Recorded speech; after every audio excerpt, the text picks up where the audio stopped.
Hermanos, ¿cómo nos sentimos hoy? Bendecidos, amén, ¿verdad? Le agradecemos a Dios que estamos aquí una vez más este sábado para venir a adorarle, para venir a escuchar su palabra, ¿verdad? A ver lo que Dios tiene para decirnos en esta mañana. Y saben, teniendo en cuenta que estamos todavía en el mes referente al pastor, a la familia pastoral, vamos a tener una temática en la mañana de hoy referente a eso. Y vamos a destacar, ¿verdad?, ciertas características, a lo sumo 3 principales, que debe tener o que tiene, ¿verdad?, toda aquella persona que se entrega al servicio de Dios, que recibe por parte de Dios un santo y sublime ministerio. Y saben, lo digo por experiencia propia, pero una de las labores más ennoblecedoras, más lindas, sagradas, ¿verdad?, pero a la misma vez más sacrificadas y riesgosas, es la labor al ministerio pastoral, ¿verdad? Es algo sublime, es algo ennoblecedor y que solamente los que han tenido una experiencia como tal lo pueden describir, porque no hay nada más lindo, ¿verdad?, que trabajar directamente para nuestro Dios. Entonces, ¿saben? Cuando nosotros analizamos entre todos los dones que el Espíritu Santo le ha repartido a la iglesia, encontramos también que el ser pastor también es un don. No es algo que tú buscas, es algo que Dios te da. Independientemente que haya muchas personas que lo hayan estudiado o no, o que hayan querido durante toda su vida hacerlo o no, el ser pastor es un don. Es un don. Ojo, bien claro. Nada implica que tú hayas dedicado tantos años estudiando teología para decir que lo soy. Es un don que Dios, el Espíritu Santo, te da.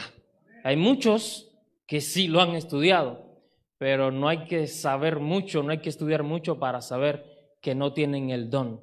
Entonces, cuando usted realmente entiende que tiene un don por parte del Espíritu Santo, ese don se refleja en los hechos que usted hace. Y una de esas características o uno de esos dones, ¿verdad?, como decía, que tiene que ver con el pastorado, nosotros lo podemos encontrar allí en el libro de Efesios, texto muy conocido por todos, de Efesios capítulo 4, versículo 11 y 12, y Primera de Corintios capítulo 12, versículo 28. Dice la palabra de Dios primeramente en el libro de Efesios, y él mismo, hablando del Espíritu Santo, constituyó a unos apóstoles, a otros profetas, a otros evangelistas, a otros pastores y maestros, a fin de perfeccionar a los santos para la obra del ministerio, para la edificación del cuerpo de Cristo. Y dice Primera de Corintios 12, 28, y a unos puso Dios en la iglesia, primeramente apóstoles, luego profetas, lo tercero maestros, luego los que hacen milagros, después los que sanan, los que ayudan, los que administran, los que tienen también en don de lenguas. Así que sabemos claramente, como decía hace un momento, que la obra al ministerio pastoral es un don que es dado únicamente por Dios. Así que eso debe decirnos cuán sagrado, cuán importante es que nosotros le demos credibilidad e importancia a ese don que Dios ha dado. Y cuando Dios da ese don, no se lo da a alguien en especial porque es alguien importante o porque Dios sea parcial, porque Dios es alguien imparcial. Dios se lo da específicamente a todos aquellos que quieran vivir para servirlo a Él. Ahora, como decía en esta mañana, vamos a ver a lo sumo 3 características fundamentales que todo pastor, que todo ministerial debe tener en cuenta para desarrollar un ministerio conforme a la voluntad de Dios y hacer que su ministerio sea próspero en las manos de Dios.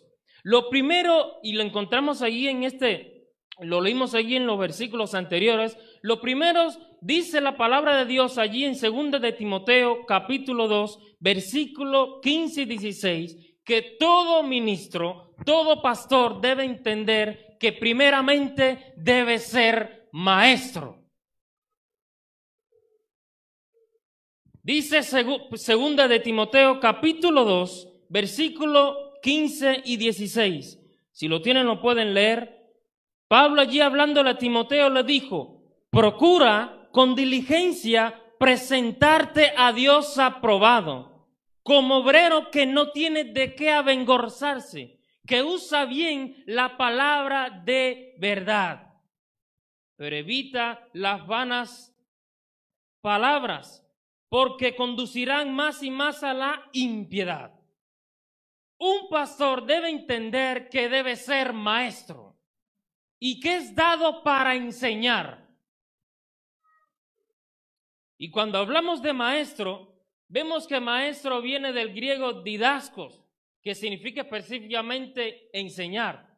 Y esto, a lo sumo, para aquellos que captan la idea rápidamente, podemos ver que enseñar nos remonta directamente hacia la antigua Grecia, que es cuna de los grandes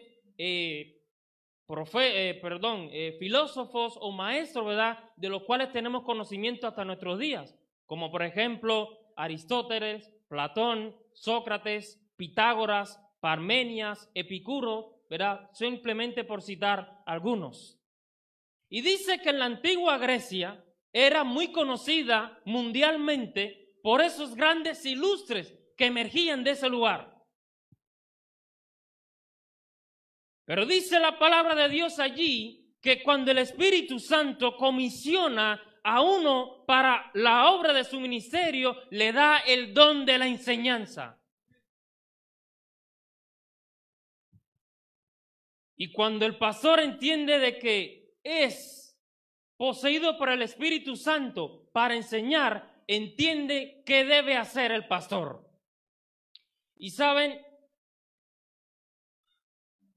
tristemente, como hay muchos pastores, y cuando digo pastores no estoy hablando específicamente de nuestra iglesia adventista del séptimo día, sino en todas las denominaciones.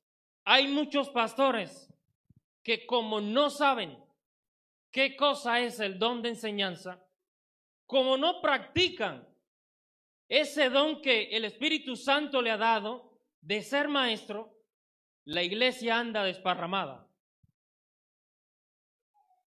El gran índice de apostasía que existe hoy en día en las iglesias es producto a la poca enseñanza que los miembros de iglesia reciben por parte de sus pastores.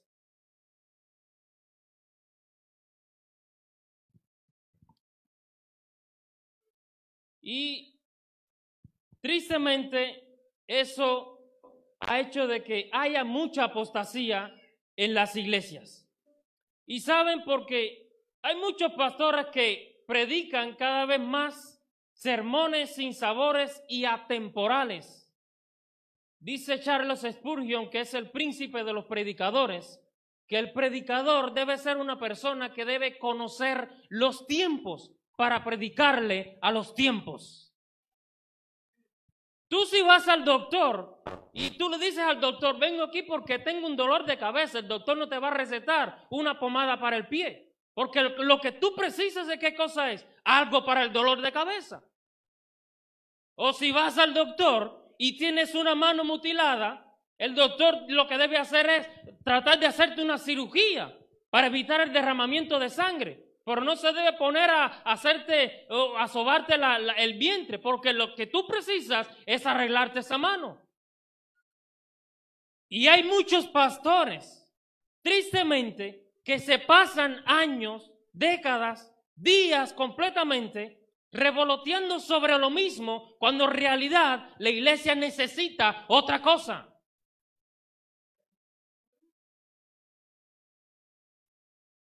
Hay muchos pastores que creen que está su iglesia perfectamente bien cuando su iglesia está perfectamente mal.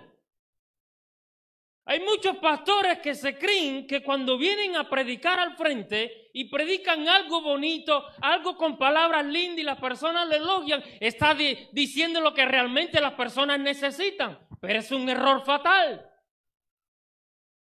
Porque Dios te comisionó como un ministro de Dios, no para predicar lo que las personas quieren escuchar, sino lo que deben escuchar. Y por eso hay muchas iglesias que están adulteradas con las cosas del mundo. Por eso hay muchos hermanos que no les interesa ni siquiera venir a la iglesia. Por eso hay muchos hermanos que viven una vida doble cada día. Por eso hay muchos hermanos que aún con años de bautizado siguen vistiendo y usando instrumentos, usando indumentaria que nada tiene que ver con la salvación. ¿Por qué?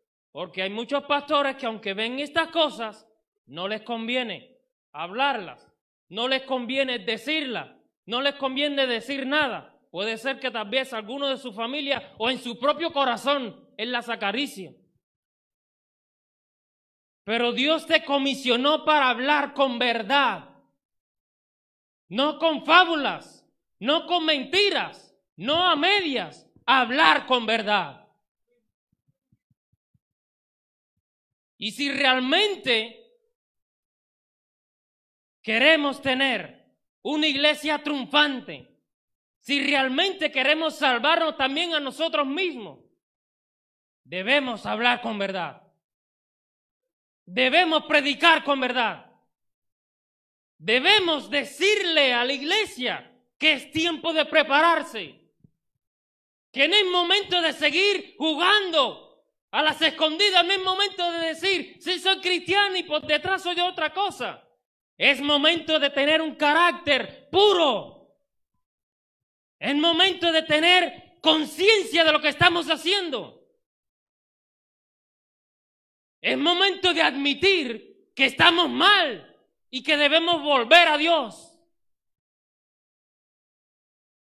Y dice allí que cuando Pablo se dirigió a Timoteo, a pesar de que Timoteo era un joven que iba a comenzar su ministerio, le dijo todas estas cosas. Tú debes ser un maestro para tu iglesia. Tú debes predicar en tiempo para tu iglesia. Exhortar a tu iglesia, no censurar a tu iglesia, no hurgar en la herida de tu iglesia, pero sí decirle lo que está mal.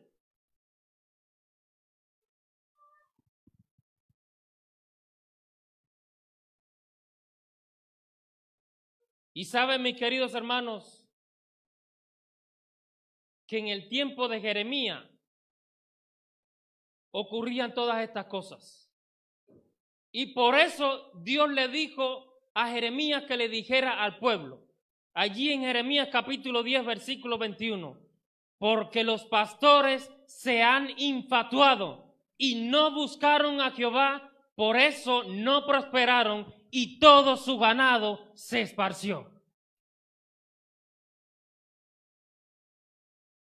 Todo su ganado, dice que le ocurrió, se esparció. Porque los mismos líderes de Dios se habían infatuado. Los mismos líderes que Dios había comisionado no buscaban de Dios. Pensaban en sí mismos, descuidaron el rebaño, se concentraron en otras cosas. ¿Y las ovejas cómo estaban? Descarriadas. Y los lobos comiéndose las ovejas. Las ovejas estaban dispersas.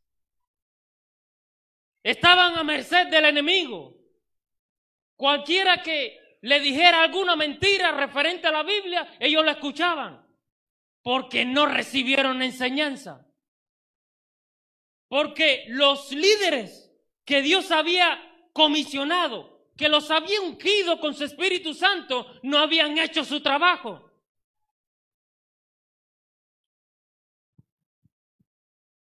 ¿Cuántos pastores tristemente hoy existen en el mundo que tienen a sus iglesias descarriadas? Y ellos lo saben, pero nada hacen, porque les conviene. Ellos lo saben, pero nada dicen, porque quieren recibir el favor de otros. Ellos lo saben, pero nada siguen haciendo. ¿Por qué? Porque son pastores asalariados.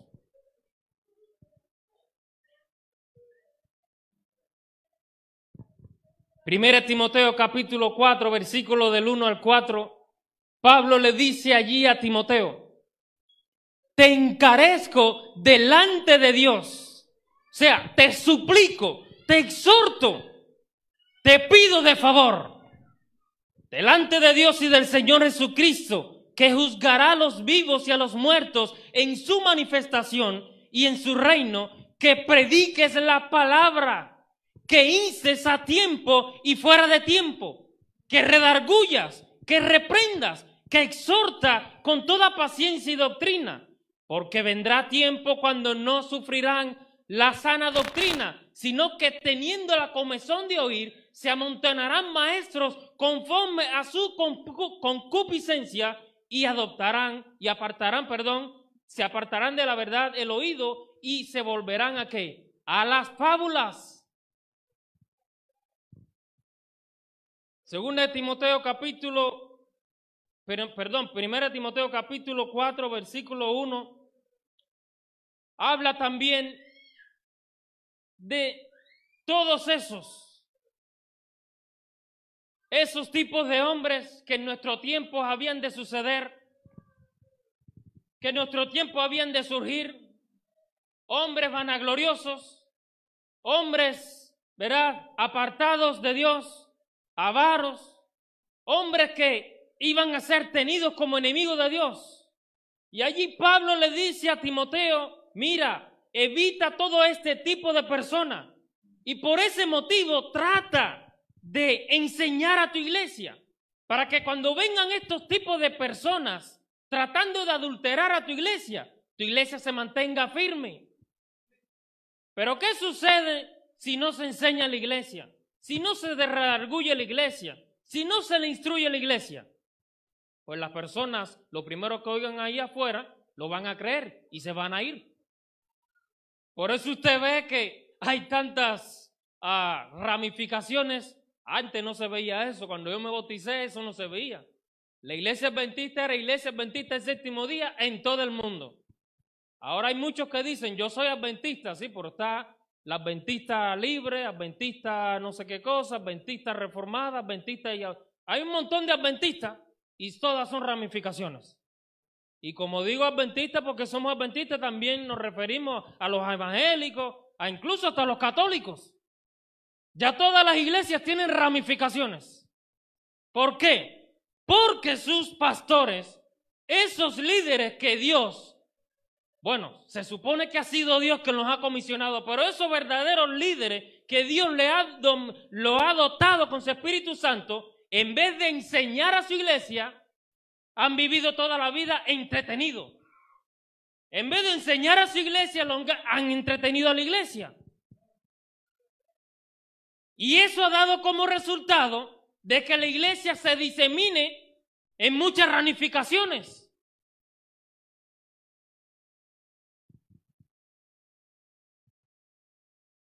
¿Qué otra característica debe tener el verdadero ministro de Dios? El ministro de Dios también, según lo que nos sigue diciendo 1 Timoteo, capítulo 3, versículo del 1 al 7, un texto muy conocido por todos también, es que debe ser anciano. ¿Qué dice allí, verdad? En ese texto que todos conocemos. Dice la palabra de Dios, 1 Timoteo capítulo 3, versículo del 1 al 7.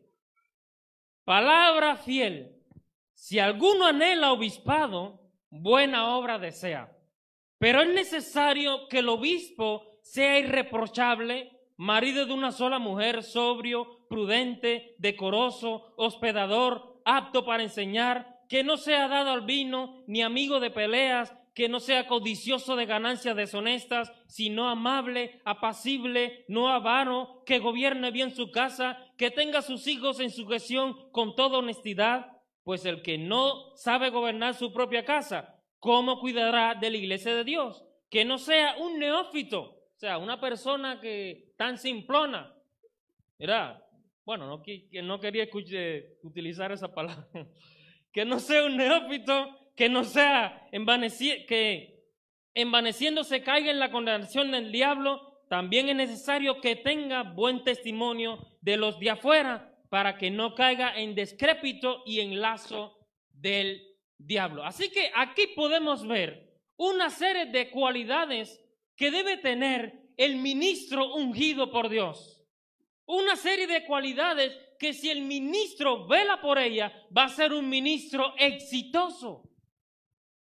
Y producto al éxito no que es perenne de él, producto al éxito que Dios le va a conceder, muchas personas van a tener el conocimiento de Dios. Muchos miembros en la iglesia van a estar fortalecidos. Y por eso Pablo le dice allí también a Timoteo, tú también debes ser anciano. Anciano viene del griego presbítero, que a la vez viene de la raíz presbi, que significa presbiterio, ¿verdad? Y se está hablando específicamente o habla acerca de una persona que tiene sabiduría o experiencia para enseñar y para tener también buen criterio de los demás. Yo incluso conozco pastores que hasta le tienen apodos. No lo llaman pastor tal, sino el loco, que si esto, que si el otro, que... Y eso es triste, mis queridos hermanos, porque ¿cómo se espera que la misma gente de la comunidad cataloguen al hombre que Dios ungió para hacer luz en esa comunidad, para predicar su evangelio en esa comunidad, la comunidad lo catalogue como un objeto de burla o como un sarcasmo? Si catalogan al hombre que Dios puso en ese lugar de esa manera, ¿cómo van a catalogar a Dios? Y digo de los pastores porque, bueno, son los representantes de la iglesia. Pero ¿qué decir también de los miembros de iglesia? Donde en su comunidad no lo conocen como cristiano, aunque saben de que va a la iglesia.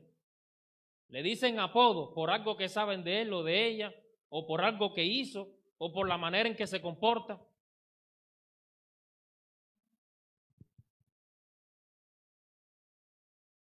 El ministerio del anciano es tan similar como el del mismo pastor. Fíjense que ustedes saben que cuando se va a ordenar a un pastor al ministerio, incluso se le lee este mismo versículo, ¿verdad? ¿Es o no es? Porque es el mismo cargo. La única diferencia entre un anciano y un pastor es que el pastor, digamos, le pagan porque ese es su trabajo, a full time. Esa es la única diferencia, pero el ministerio es el mismo. El ministerio es el mismo. Y digo esto porque a veces hay esa como rivalidad entre el pastor y el anciano, o por parte de los mismos miembros a veces como que miran, digamos, al anciano o los ancianos por debajo del pastor. A la vista de Dios tienen el mismo ministerio. A la vista de Dios son colegas. Reciben la misma unción. Y el Espíritu Santo los ha comisionado para dirigir su iglesia. Se ha dado el caso, por ejemplo, ustedes tal vez tienen conocimiento, eso se da mayormente en los países de Centroamérica o México también, cuando un pastor tiene 15 hasta 20 iglesias, digamos una asociación prácticamente. Y ese pastor no puede dirigir, no puede visitar a todas las iglesias. Por el tiempo, por lo lejano que está. ¿Y quién dirige la iglesia en ausencia de ese pastor? Los ancianos. Ellos son los pastores directos que tiene esa iglesia. Tienen el mismo ministerio. Incluso aunque el anciano tal vez no pueda bautizar por la lejanía, se le puede dar el permiso para que bautice, si es un anciano ordenado. Porque tienen el mismo ministerio. Porque no hay diferencia a la vista de Dios. Y porque Dios sabe que si Él hace su trabajo, la iglesia puede progresar. Ahora, pero es cierto también de que tanto el anciano como el pastor tienen dificultades. Y hay muchas cosas que el pastor tiene que enfrentar a la hora de dedicarse por entero al ministerio. Por ejemplo, el pastor tiene que enfrentar también sacrificios. Sacrificios en cuáles cosas. Por ejemplo, en la comodidad. No es lo mismo que usted esté viviendo aquí en Las Vegas y de momento lo llamen como pastor a un estado donde prácticamente es ganadero o de campo, y usted está adaptado ¿qué? A la ciudad. Usted está adaptado a la comodidad, a tenerlo todo bien cerca. Se monta en su carro y en menos de 5 minutos está ahí en el súper, está ahí todo cerquita, pero en los estados, ¿verdad?, de campo las cosas quedan un poco más distantes. Y es otro tipo de cultura, es otro tipo de contexto. Y muchas de estas cosas, cuando los pastores comienzan su ministerio, las tienen que enfrentar. Como también el proceso de adaptación de su familia, porque tal vez el pastor está deseoso por ir a cualquier lugar, pero su esposa no, o sus hijos. Y eso ya es una discrepancia entre la misma familia que comienza. Pero debemos entender, mis queridos hermanos, que el pastor de los pastores, Cristo Jesús, la deidad encarnada cuando estuvo aquí en esta tierra, antes de comenzar su ministerio, ¿hacia dónde fue? Al desierto. Al desierto. Pero allí estuvo el desierto 40 días y 40 noches sin comer ni beber, pero no se la pasó pidiéndole a Dios una mejoría, no se la pasó quejándose de la situación que se encontraba, se la pasó orando. Se la pasó orando.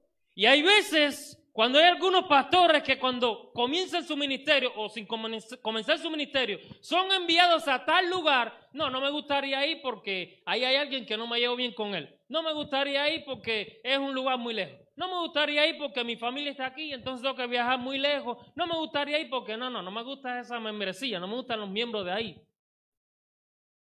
Mis queridos hermanos, usted aceptó un ministerio.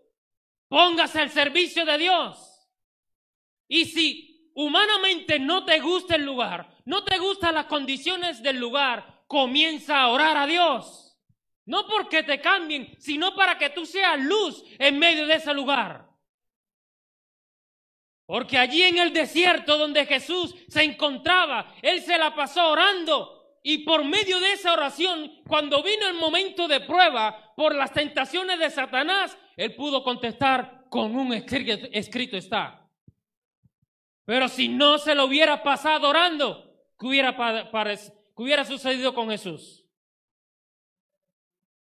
Se hubiera perdido. Humanamente hubiera flaqueado.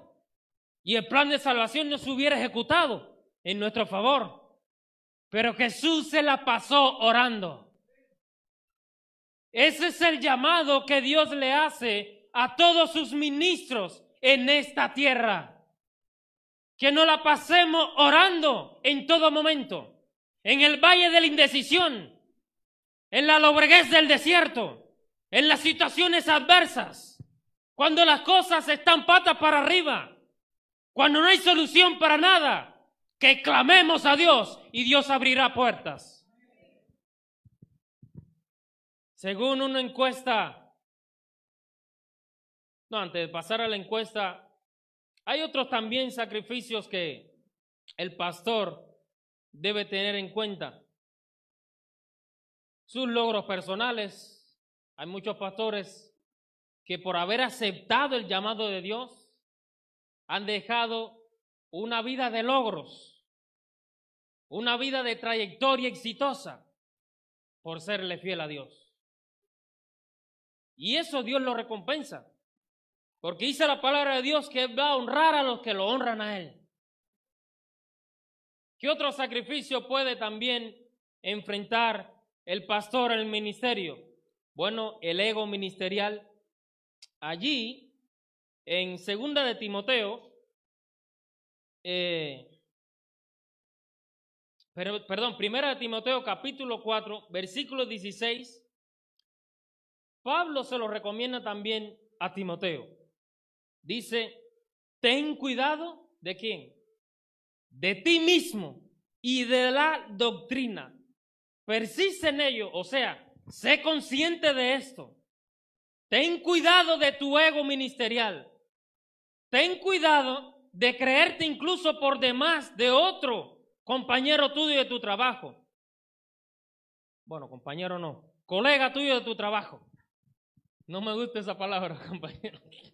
Nos la adoctrinaron tanto que quedó en el subconsciente. Ten cuidado de un colega de tu trabajo. No. Ten cuidado, ¿verdad? De creerte superior a alguien más. Ten cuidado de que cuando seas llamado a una posición en el ministerio, pienses que tú te lo has ganado, cuando en realidad Dios te lo ha concedido. Ten cuidado de creerte un predicador más elocuente, más eficaz que alguien más. Ten cuidado de ti mismo, le dijo el apóstol Pablo a Timoteo. Persiste en la doctrina, pues haciendo esto te salvarás a ti mismo y ¿a quién? A aquellos que te escuchen.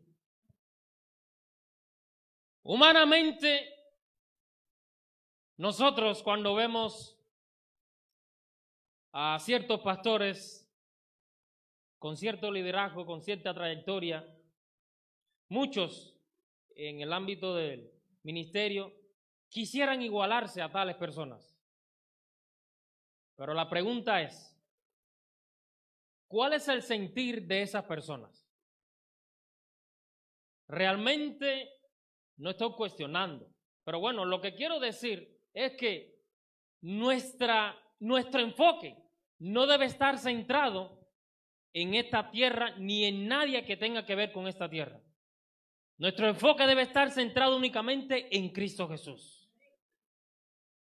Porque cuando nosotros nos fijamos en imitar a fulano, en imitar a Esperancejo, a Ciclano, a este, a aquel, a quien, perdemos de vista a quien servimos.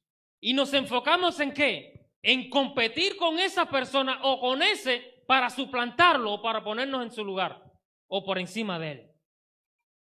Pero cuando nosotros nos enfocamos únicamente en Dios, mis queridos hermanos, no vamos a tener tiempo para mirar hacia el lado. Nuestro enfoque únicamente es en Dios y en la tarea que Él ha puesto en nuestras manos. Ahora sí, vamos a una encuesta que se realizó allí en el año 1992, porque también hay otros sacrificios que tiene el pastor.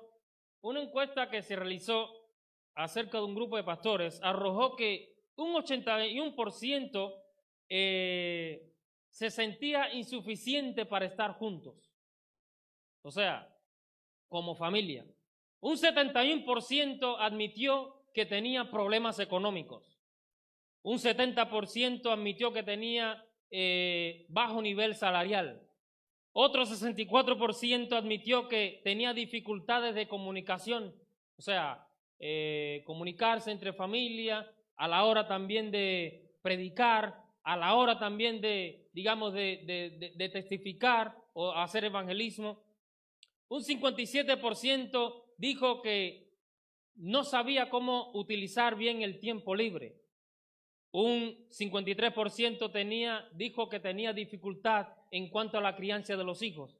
A veces se enfrasca uno tanto en el ministerio, en las cosas de Dios, que descuidamos a los niños. Y son esos niños que a veces los hijos de los pastores son señalados como insoportables, como muy inquietos, como que esto, como lo otro.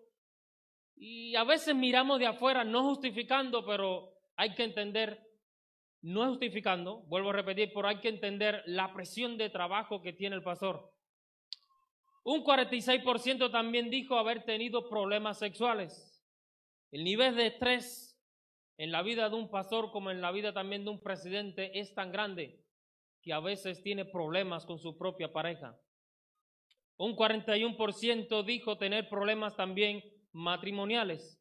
Ahora, hay una encuesta más actualizada en cuanto a este punto de los problemas matrimoniales en cuanto a los pastores, que dice que hoy en día, alrededor de un 77%, en el año 92 era un 92%, pero ahora más actualizado dice que alrededor de un 77% de los pastores tienen problemas en sus matrimonios. Por eso usted ve que cada día es más común ver infidelidad en la familia pastoral, ver divorcios en la familia pastoral, ver hijos de pastores que son llevados a las autoridades, ¿verdad? Ver hijos de pastores que son presos de las adicciones. Es algo que no se puede creer, es algo inadmisible, pero está sucediendo. Y alrededor de un 35% de los pastores de la encuesta del año 1992 arrojó también de que tenían diferencias ministeriales. Aunque usted no lo crea, mis queridos hermanos, y yo sé que algunos ya con mucha experiencia en la iglesia lo saben o tienen conocimiento de eso, pero aunque usted no lo crea, hay discrepancias entre los ministros. Hay espíritu de rivalidad entre los ministros.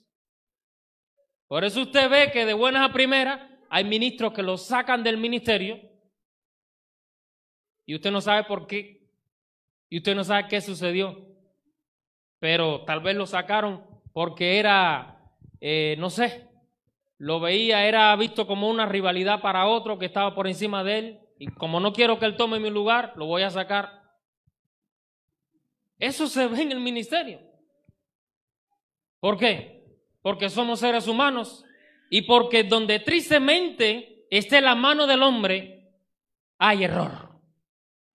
Y porque entendemos también que aunque esta iglesia es dirigida por Dios, está puesta en manos de hombres pecadores.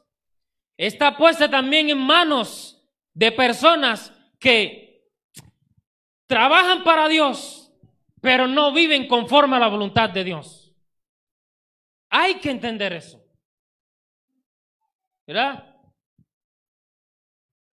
Y yo me atrevo a decir que Pablo, es una suposición mía, yo me atrevo a decir que Pablo, aunque es llamado por Dios para ser apóstol, maestro, predicador, evangelista, él rehusó de todos los beneficios del ministerio y se dedicó a llevar su ministerio a la par de su profesión, el hacer tienda para evitar todas estas cosas. Yo me atrevo a pensar eso también, porque Pablo tenía motivo más que suficiente, que si él dijera en cualquier momento, yo quiero recibir, o sea, yo quiero que me paguen, hablándole en plata, yo quiero que me paguen mi obra como apóstol que soy. Él tenía gran averaje para decirlo, por todo lo que hizo, pero él no se atrevió a hacerlo.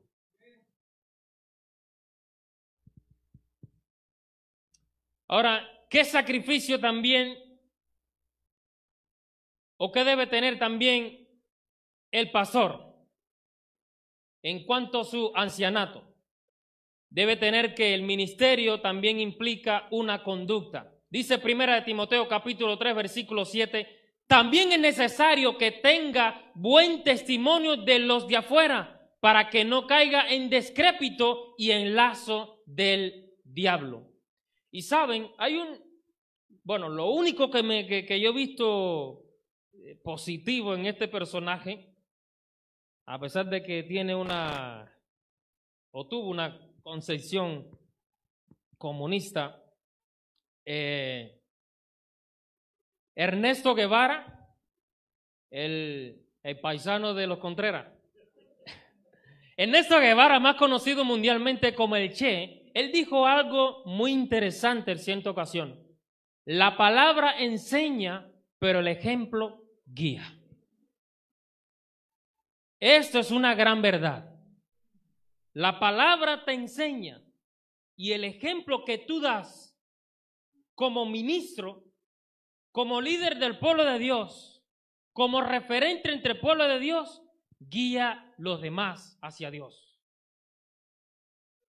Y la diferencia en enseñar secularmente a la enseñanza que nosotros recibimos por Dios para brindarla a la iglesia es que cuando usted Recuerda un momento cuando usted era pequeño e iba a la escuela y veía que su profesor, su maestro le enseñaba algo.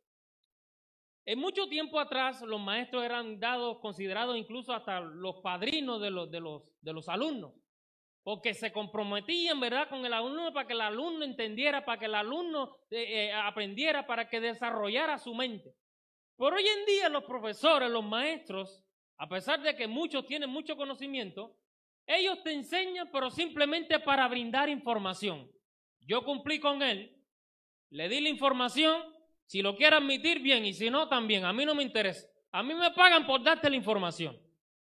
Pero en el caso de Dios, cuando nos dice que nosotros como pastores, como ancianos, como líderes del pueblo de Dios, enseñamos no solamente para brindar información, sino para exhortar a la iglesia, para exhortar a ese hermano, a ese feligrés, a que puede existir un cambio, a que puede salir del lugar donde está, a que si confía en Dios, Dios le puede ayudar.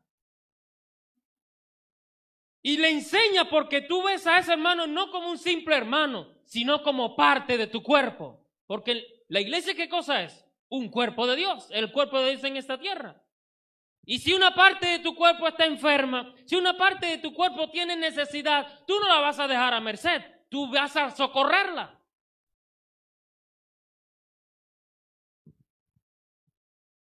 Entonces, el ministerio también implica servicio. Segunda de Timoteo 2:15. Dícele Pablo a Timoteo, procura con diligencia presentarte a Dios aprobado, como obrero que no tiene de qué avergonzarse y que usa bien la palabra de verdad.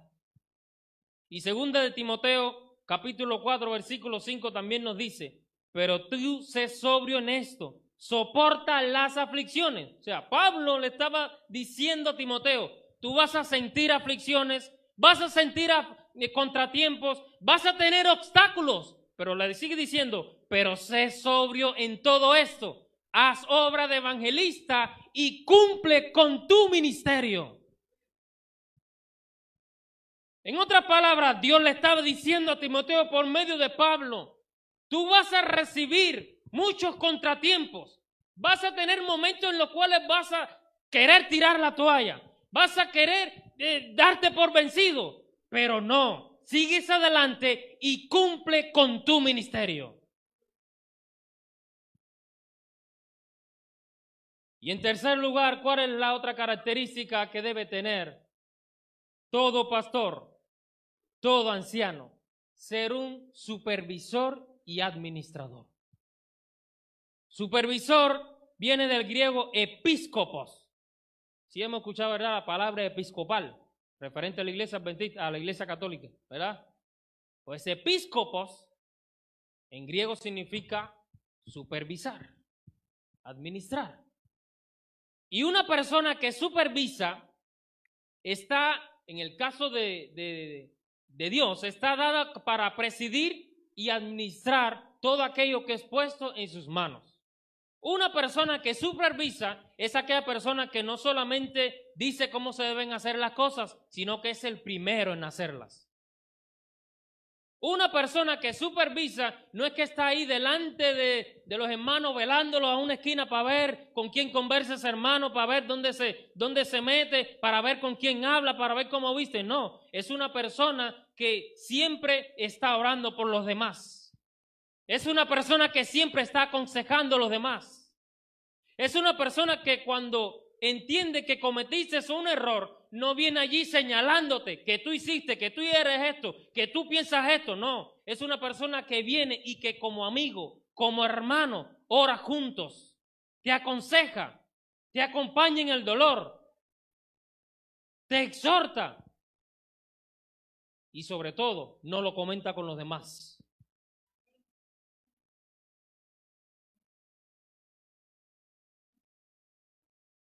Pablo entendía también esto que, como sabemos, fue llamado para ser apóstoles a los gentiles.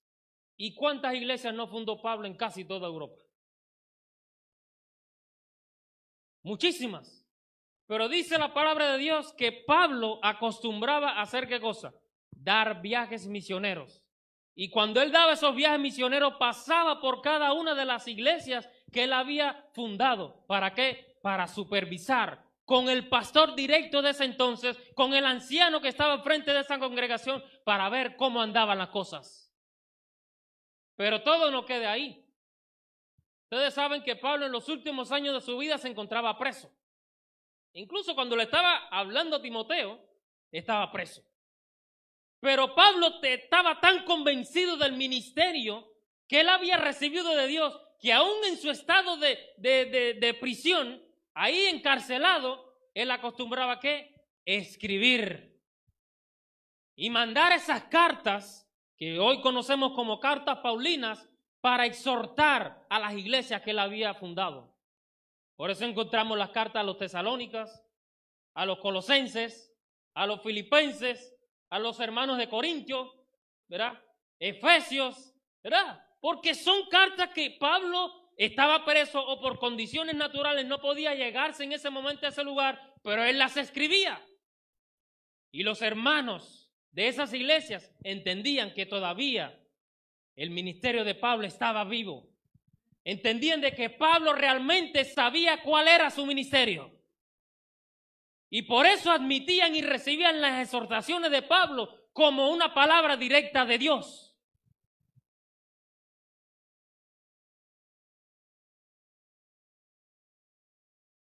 Todo buen pastor que está bien definido siempre será seguido por la iglesia, no porque se lo exija, sino por ser el primero en realizar una actividad. 3 puntos fundamentales que debe supervisar todo ministro de Dios. En primer lugar, la misión. ¿Cuál es la misión según Mateo 28? Predicar el evangelio. En segundo lugar, la visión. ¿Cuál es la visión? Según Mateo 28 también, hacer discípulos. ¿A cuántas personas? A todos. La misión es predicar y la visión de esa misión es hacer discípulos. Y en tercer lugar, ¿qué es lo que debe tener en cuenta para supervisar todo ministro que recibe el don de Dios, que recibe el ministerio por parte de Dios? Es la consolidación. ¿Cómo podemos hacer eso? Como dice la misión también, la comisión en Mateo 28, enseñarles. Tú consolidas a los discípulos cuando se bautizan, cuando tú les enseñas. Hoy en día, tristemente, en las iglesias somos más dados en hacer números, bautizos y bautizos y bautizos. ¿Y cuántos quedan? ¿Cuántos se consolidan? ¿Cuántos son enseñados? Hay personas que son bautizadas y nunca escucharon nada de la Biblia, nunca se les dio un estudio y lo bautizan y tal vez puede ser que esa persona se bautice, ¿verdad? Pero una vez que se bautice, Señor mío, comienza a darle los estudios para que esa persona sepa el paso que dio, en dónde está. Hay hermanos que se han bautizado, llevan años en la iglesia y ellos ni siquiera saben el origen de la iglesia adventista. No, amén, no. No, amén. Amén, no. Amén, no. Eso no es para decir amén, eso es para que uno se sobresalte. Porque hay hermanos así, que están bautizados y ellos no saben ni siquiera el origen de la iglesia. No saben ni siquiera acerca del santuario, no saben ni siquiera acerca de la profecía, no saben de nada. Están bautizados simplemente porque me bauticé, porque me gustó y porque no saben nada. No, si al menos supieran la fe de Jesús, saben el origen, porque ahí se habla de eso, pero no saben nada de eso. Pero dice la palabra de Dios que el ministro de Dios debe estar enfocado en esos 3 aspectos de supervisión. en la misión, en la visión y en la consolidación de los miembros. Y cuando esto sucede, mis queridos hermanos, la iglesia va a prosperar. Cuando los ministros ungidos por Dios para desarrollar su ministerio en esta tierra entiendan los sagrados de su ministerio, entiendan cómo Dios, para qué Dios los ha llamado, la iglesia va a ser diferente. No va a existir apostasía en la iglesia. Los miembros estarán bien encendidos espiritualmente. No habrá motivo para que vengan alguien y le diga un cuento, una fábula, le inventen una jerigonza y se vayan con ese grupo. Serán miembros que se mantengan firmes, aunque se desplomen los cielos. Entonces, mis queridos hermanos, en esta mañana hemos visto 3 cosas fundamentales acerca del pastor. El pastor debe tener en cuenta como maestro qué es lo que debe hacer. Debe tener en cuenta como anciano cuáles son las cualidades que espera el pastor de los pastores de él. Debe tener en cuenta también como supervisor cómo debe presidir y administrar a la grey de Dios en esta tierra. Por eso te digo también a ti, querido amigo, que nos estás mirando en este momento, a ti, querido hermano, que estás presente en esta iglesia en esta mañana. Cuando veas que tu pastor, cuando veas que tu anciano se dirige a ti para hablar contigo, para aconsejarte, para exhortarte, no lo mires como enemigo. Míralo como un hermano, como un amigo que quiere tu bien. Míramelo como si fuera el propio Dios que viene a aconsejarte. Alégrate, porque es muestra de que tu pastor, tu anciano, tus líderes se preocupan por ti. Y digo esto porque hay hermanos que no se le puede decir nada, porque se engrifan contra uno, se enojan y se van de la iglesia y no, me voy porque fulano me dijo y nada, fulano lo que fue a hablar con él. Fulano no vino a censurarte, fulano no vino ni siquiera a hablar de lo que tú hiciste o cómo te comportaste, fulano lo que vino a mostrar su ayuda, su hermandad, vino a socorrerte, vino a estar ahí a tu lado cuando tú más lo necesitas. Pero hay hermanos que no entienden esto y se reviran contra el pastor, se reviran contra el anciano. Creen que el pastor es un chismoso, que el anciano no debe meterse en lo que no le interesa o no le importa. Y mis queridos hermanos, al hacer esto, estamos rechazando la voluntad de Dios. Estamos rechazando tal vez la única oportunidad que Dios te está brindando.